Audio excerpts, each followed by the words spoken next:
साथीहरु नमस्कार अनि हार्दिक स्वागत गर्दछौं टेक्स्ट टिभी नेपाल हेर्दै हुनुहुन्छ र अहिले टिकटकमा नयाँ भिडियोहरु दिनौं ट्रेन्डिङमा पुग्ने गर्दछन् जुन भिएफएक्स हुन्छन् जुन तपाईहरुले लिपसिङ गरेको भन्दा पनि भिएफएक्स आफूले बनाएको भिएफएक्स खालको भिडियोहरुले निकै नै ट्रेन्डिङ पाइरहेको हुन्छ।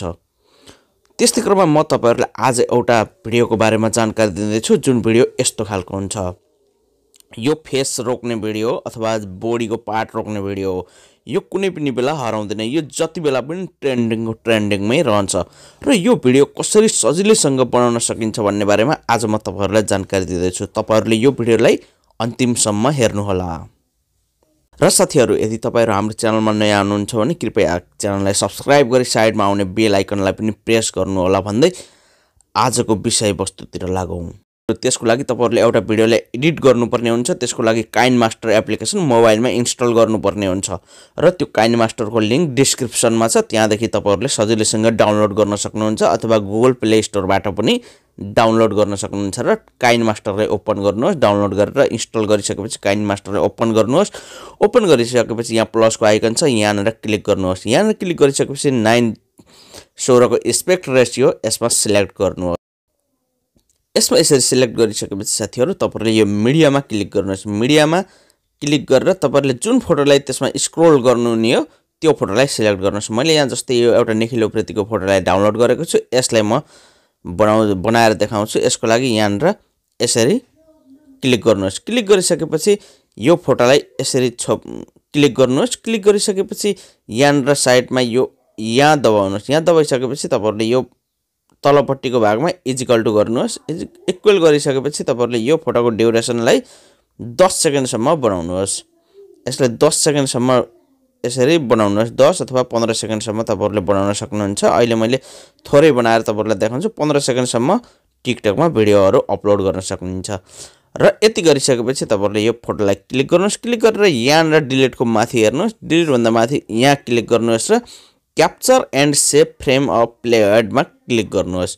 क्लिक गरिसकेपछि यसको एउटा हामीलाई स्क्रिनशट आफ्नो ग्यालरीमा गएर बसेको हुन्छ। यसको हामीले ब्याकग्राउन्डलाई हटाउनु पर्ने हुन्छ। त्यसको लागि तपाईहरुले गुगलमा सर्च गर्नुहोस् अथवा डिस्क्रिप्सनमा एउटा लिंक छ त्यहाँदेखि क्लिक गर्नुहोस् र यो remove.bg मा गएर यो वेबसाइट आउँछ। यसमा गएर तपाईहरुले यसलाई ओपन गर्नुहोस्। तपाईहरुले डिस्क्रिप्सनको लिंकमा छ, यसमा गएर ओपन गरे पनि हुन्छ। र यहाँनेर गइसकेपछि अपलोड इमेजमा क्लिक गर्नुहोस्। यहाँ क्लिक गरिसकेपछि ग्यालरीमा जानुहोस्। तपाईहरु ग्यालरीमा गइसकेपछि अहिले भर्खरै तपाईहरुले क्याप्चर गरेको जुन फोटो छ त्यसलाई सिलेक्ट गर्नुहोस्। यो क्याप्चर फोटोलाई एकपटक तपाईहरुले यसरी सिलेक्ट गर्नुहोस्। सिलेक्ट गरिसकेपछि यसको ब्याकग्राउन्ड हामीले हटाउनु पर्ने हुन्छ। यसमा अपलोड भएर हुँदैछ र अब यो डाउनलोड भन्ने अप्सनमा क्लिक गर्नुहोस्। डाउनलोडमा क्लिक गरिसकेपछि यो फोटो डाउनलोड हुन्छ। डाउनलोड भइसकेपछि तपाईहरुले पुनः ट्याब चेन्ज गरेर काइनमास्टरमै जानुहोस्। काइनमास्टरमा गइसकेपछि यो लेयरमा क्लिक गर्नुहोस्। लेयरमा क्लिक गरेर मिडियामा क्लिक गर्नुहोस्। मिडियामा क्लिक गरिसकेपछि अहिले भर्खरै तपाईहरुले ब्याकग्राउन्ड हटाएको फोटो यहाँनेर आउँछ। यसलाई यसरी फुल स्क्रिन बनाउनुहोस्। फुल स्क्रिन बनाएर तपाईको पछाडीको फोटो र माथिको फोटोलाई म्याच गर्नुहोस्। ठ्याक्क यसरी म्याच गरिसकेपछि तपाईहरुले यहाँनेर क्रपिङ भन्ने एउटा अप्सन देख्नुहुन्छ। क्रपिङमा क्लिक गर्नुहोस्। क्रपिङमा क्लिक गरिसकेपछि तपाईहरुले यसरी यसलाई लैजानुहोस्। यहाँ घाँटीसम्म लैजानुहोस् र छोड्दिनुहोस्। छोडिसकेपछि तपाईहरुले यसमा यहाँ क्लिक गर्नुहोस् र यो फोटोको ड्युरेसन पनि माथिको फोटोसँग सँगै बनाउनुहोस्। सँगै बनाइसकेपछि साथीहरु तपाईहरुले फेरि त्यही फोटोमा एकपटक क्लिक गर्नुहोस्। क्लिक गरिसकेपछि यहाँ 3 डटमा क्लिक गर्नुहोस् र यहाँ डुप्लिकेटमा क्लिक गर्नुहोस्। यसरी डुप्लिकेटमा क्लिक गरिसकेपछि तपाईहरुले पुनः त्यही फोटोमा क्लिक गर्नुहोस् र यहाँनेर कलर एडजस्टमेन्ट भन्ने अप्सन छ, यहाँनेर क्लिक गर्नुहोस्। यहाँ क्लिक गरिसकेपछि यो सुरुको ब्राइटनेसलाई माइनस गराइदिनुहोस्। यति गरिसकेपछि तपाईहरुले यो तलको फोटोमा क्लिक गर्नुहोस्। तलको फोटोमा क्लिक गरेर यो साइडमा क्लिक गर्नुहोस् र यहाँनेरबाट तपाईहरुले ब्रिङ टु फ्रन्टमा क्लिक गर्नुहोस्। यति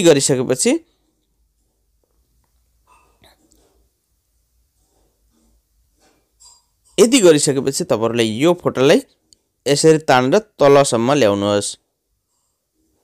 यसरी तल ल्याइसकेपछि तपाईहरुले यहाँनिर माथि एउटा कीको अप्सन छ, यसमा क्लिक गर्नुहोस् र यहाँनिर प्लसको आइकनमा क्लिक गर्नुहोस् र यो फोटोलाई फेरि यसरी माथि लैजानुहोस्। यहाँ ठ्याक्क मिलाएर यसरी तपाईहरुले माथि लैजानुहोस् यसलाई। तपाईहरुले जुन फोटोलाई बनाउन छ त्यही फोटो मात्रै यसमा आएर काइनमास्टरमा आएर एडिट गर्नु होला। अब यहाँबाट यसलाई हटाउनुहोस् र यो यहाँ छोपेर यसलाई सानो बनाउनुहोस्। फेरि सानो बनाइसकेपछि तपाईहरुले फेरि त्यही सानो जुन छ नि यसमा क्लिक गर्नुहोस्। यसमा क्लिक गरिसकेपछि यहाँ 3 डटको अप्सन छ, यहाँ गएर तपाईहरुले डुप्लिकेट बनाउनु पर्ने हुन्छ। यसको यसरी डुप्लिकेट बनाउनुहोस्। डुप्लिकेट बनाइसकेपछि यो थोरै यता तान्नुहोस् यसलाई।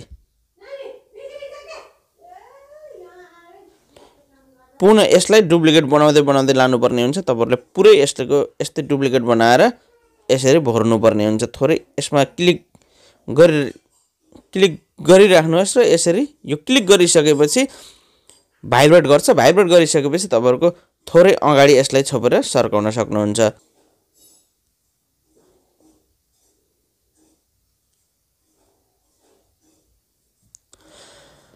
यस्तो किसिमले तपाईहरुले यो पुरै थोरै गरेर भर्नु भयो। भर्नु भइसकेपछि एकपटक यसलाई प्ले गरेर हेर्नुहोस्। प्ले गरेर हेर्नको लागि यहाँनिर प्लेमा क्लिक गर्नुहोस्। अब यो फोटो यसरी चल्छ।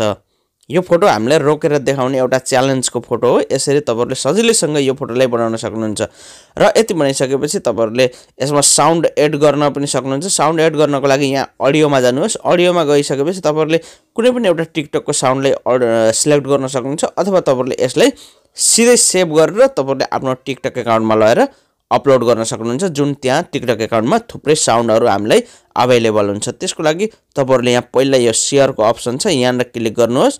यहाँ क्लिक गरिसकेपछि 720 मा यसलाई एक्सपोर्ट गरिदिनुहोस्। यसरी एक्सपोर्ट गरिसकेपछि यो एक्सपोर्ट हुन्छ। एक्सपोर्ट भइसकेपछि तपाईहरुको ग्यालरीमा गएर सेभ हुन्छ र तपाईहरुले सजिलैसँग यसलाई टिकटक एकाउन्टमा लगेर अपलोड गर्न सक्नुहुन्छ।